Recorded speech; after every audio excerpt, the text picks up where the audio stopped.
Assalamualaikum warahmatullahi wabarakatuh.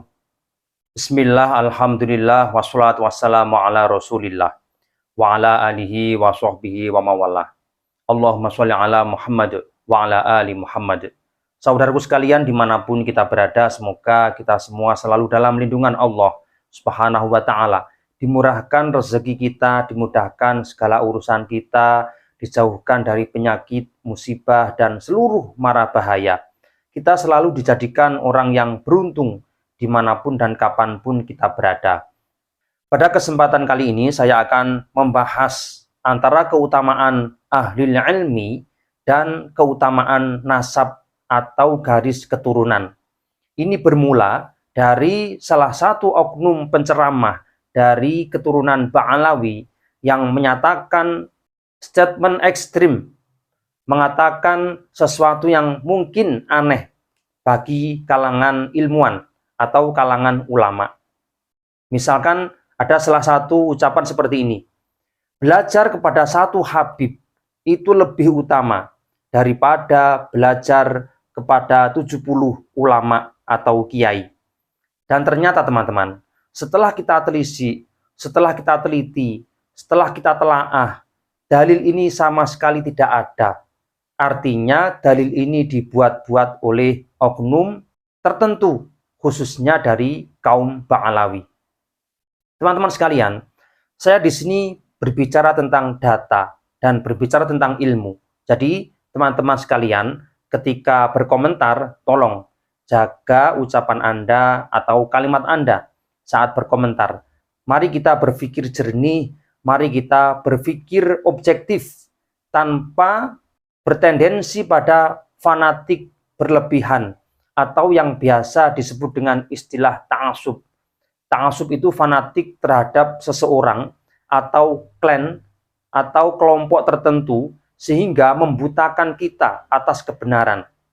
Ketika kita berbicara tentang kebenaran dan telah ditutupi oleh ta'assub atau fanatik berlebihan ini, maka tidak akan mungkin bisa menemukan sebuah kebenaran.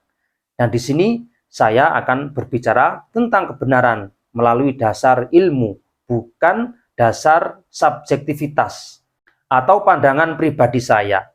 Perlu diketahui teman-teman, manusia dilahirkan di alam dunia ini oleh Allah Subhanahu wa ta'ala, berfungsi untuk khalifah fil ard, sebagai pengelola bumi ini. Sehingga siapapun di antara kita semua, tidak ada yang lebih bagus atau yang lebih unggul di antara satu dengan yang lain. Nah, yang membuat salah satu lebih unggul di antara yang lain adalah ilmu pengetahuan, kemudian akhlak. Akhlak dan ilmu pengetahuan ini adalah satu kesatuan. Mengenai nasab atau garis keturunan, kita semua memiliki garis keturunan yang sama. Dulu kita dilahirkan dari satu ayah, yaitu Nabi Adam alaihissalam, dan beranak pinak hingga kita semua. Jika ta'assub ini selalu dipupuk, selalu dielu-elukan, maka yang terjadi seperti saat ini, yaitu peperangan antara Palestina dan Israel. Israel mengklaim bahwa dirinya adalah kelompok yang menjadi pilihan Tuhan, sehingga harus menindas kelompok yang lain. Oleh karena itu, mari kita berbicara tentang objektivitas melalui dasar ilmu pengetahuan. Perlu diketahui teman-teman, jika ada pertanyaan, siapakah yang lebih mulia, orang yang berilmu atau orang yang memiliki nasab mulia, khususnya orang-orang yang memiliki jalur keturunan dari Rasulullah SAW yang biasa kita sebut dengan Habib. Dijelaskan dalam kitab Qurratu Ain bi Fatawi Ulama'il Haramain, juz 1 halaman 281. Silahkan di sana dicek. Ada pertanyaan, ma qaulukum fis syarif, hal yafdul alim amil alim afdol? Apa pendapat kalian tentang seseorang yang mulia? Apakah orang yang alim itu lebih mulia atau lebih afdol? Jawabnya adalah asyarif afdol min haitsun nasab, wal alimu afdolu min haitsul ilmi, tafuku fudlatan nasab. Waqad taqaddama hadzal jawab awwalal kitab anil ajhuri. Jawabnya, Syarif atau keturunan Rasulullah Shallallahu Alaihi Wasallam atau orang yang dilahirkan dari keturunan yang mulia, ini lebih utama dari sisi nasab atau garis keturunan. Sedangkan orang yang berilmu ini lebih utama daripada Syarif dari sisi keilmuan. Namun keilmuan ini melebihi daripada keutamaan nasab. Mengapa demikian, teman-teman? Perlu diketahui, seseorang yang berilmu jauh berbeda dengan orang yang tidak berilmu. Misalkan contoh kecil, pada saat kita memilih pasangan, suami ataukah istri. Pada saat pasangan kita memiliki ilmu dan faham tentang ilmu, maka dia akan tahu tentang kebenaran dan memiliki hati yang lebih luas, lebih lapang dada pada saat menghadapi masalah-masalah rumah tangga. Namun, jika seseorang hanya berpegang pada nasab atau garis keturunan, maka yang muncul adalah sebuah kasta. Misalkan, pada saat suami mengalami down dalam ekonomi, maka standarisasi ekonomi inilah yang menjadi patokan bagi seseorang yang berpegang pada nasab. Oleh karena itu, kenapa ilmu lebih utama daripada nasab? Karena dengan ilmu ini, kita tidak lagi buta, kita akan tahu tentang kebenaran dan tahu bagaimana cara mengatasi sesuatu, mencari jalan keluar terhadap sebuah masalah. Namun, meskipun demikian, orang yang memiliki nasab mulia juga tetap tidak diabaikan karena dia memiliki zat atau keturunan darah yang mulia. Namun tidak boleh dielulukan atau diagung-agungkan secara berlebihan. Normal-normal saja. Bahasa Jawa sakmadio, biasa-biasa saja. Sehingga teman-teman, ulama lebih utama daripada orang yang bernasab tapi bodoh. Lebih baik orang yang bernasab bagus, kemudian juga bagian dari ulama. Ini sangat luar biasa. Nah, sekarang akan saya paparkan data tokoh-tokoh ulama terkemuka mulai zaman tabi'in, yaitu generasi setelah sahabat, kemudian tabi'in hingga zaman abad pertengahan hingga saat ini. Kita ambil contoh ulama fikih dari 4 madhab.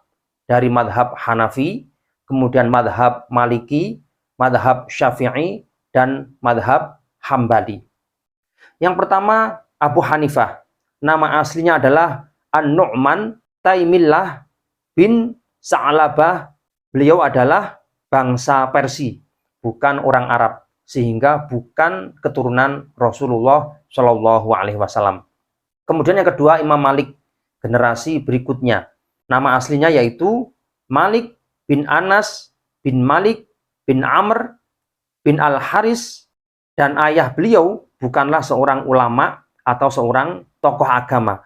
Ayahnya adalah pekerja keras dan mandiri, melahirkan putra yang alim, yang berilmu, dan mengangkat harkat martabat orang tua, yaitu Imam Malik, menjadi seorang ilmuwan besar, khususnya di bidang ilmu hadis dan ilmu fikih. Lalu yang ketiga adalah Imam Syafi'i.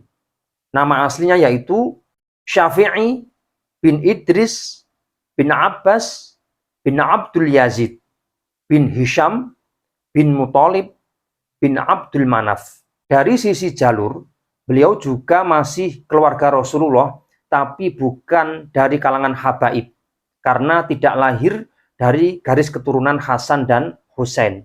Sehingga beliau bukan disebut dengan dzurriyyah Rasul, tapi masih keluarga Rasul, bertemu di Abdul Manaf dan Abdul Muthalib. Kemudian ulama madhab yang keempat yaitu Ahmad bin Hambal. Nama aslinya yaitu Ahmad bin Muhammad bin Hambal. Nah, nasabnya bertemu dengan Rasulullah pada jalur Nizar bin Ma'ad bin Adnan. Ini juga masih keluarga Rasul dari kakek buyut Rasulullah, namun bukan bagian dari Habib atau keturunan Rasulullah karena tidak dilahirkan dari jalur Hasan dan Husain. Kemudian kita ambil contoh salah satu dari ulama hadis yang jumlahnya ada 9. Kita ambil yang 2. Karena 2 ini terkenal, yaitu Imam Bukhari dan Imam Muslim. Ketika hadis ada kode muttafaqun alaih, maka ini disepakati oleh Imam Bukhari Muslim, dan tentunya hadis ini pasti sahih. Oleh karena itu, 2 imam ini biasa dikenal dengan istilah syaikhoni atau 2 maha guru di bidang ilmu hadis. Pertama, Imam Bukhari. Nama aslinya yaitu Muhammad bin Ismail bin Ibrahim bin Al-Mughirah bin Bardizbah. Nah, kakek dari Imam Bukhari ini, beliau adalah orang dari Persia dan pengikut agama Zoroaster atau agama Majusi, yaitu penyembah dewa api. Dan artinya Imam Bukhari kakek buyutnya bukan seorang muslim, artinya seorang non-muslim. Dan beliau menjadi seorang ulama yang besar, bahkan level hadisnya ini di level pertama. Ketika kita merujuk pada hadis Imam Bukhari, maka hadis itu adalah hadis sahih. Kemudian Imam Muslim. Nama aslinya yaitu Abul Hasan Muslim bin Hajjaj bin Muslim bin Warad bin Kaushas Al-Qushairi. Beliau juga dari Uzbekistan. Dua-duanya ini dari Uni Soviet yang sekarang pecahan daripada Rusia. Nah, teman-teman, perlu diketahui, masih banyak ulama-ulama besar ternyata bukan bagian dari dzurriyyah Rasulullah. Misalkan Imam Ibnu Malik, pengarang kitab Alfiyah, yaitu ilmu gramatika Arab. Itu orang Andalus, yaitu orang Spanyol. Begitu juga Imam Sibawayh. Imam Sibawayh orang Irak, bukan keturunan Rasulullah. Kemudian Imam Ghazali, tokoh tasawuf.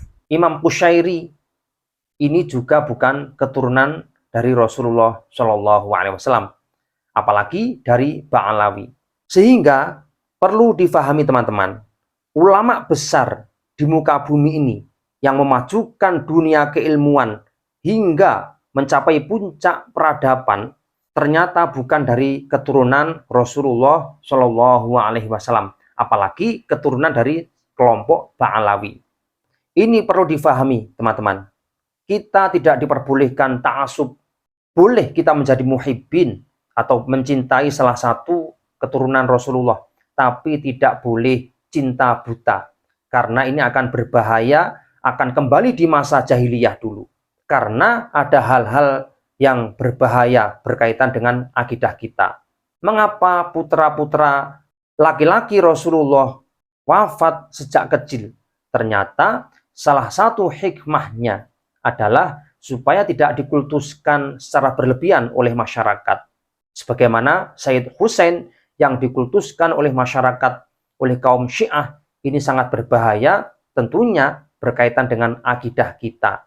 Oleh karena itu, sejak saat ini, marilah kita berpikir jernih. Kita berpatokan pada ilmu pengetahuan, bukan pada nasab seseorang. Walaupun nasab ini juga perlu di bidang tertentu. Namun, secara umum, nasab tidak lagi diperlukan. Nah, jadilah manusia yang bijak dan pintar. Sekian, jika berkomentar silahkan komentar yang sopan. Wallahu a'lam bishawab. Assalamualaikum warahmatullahi wabarakatuh.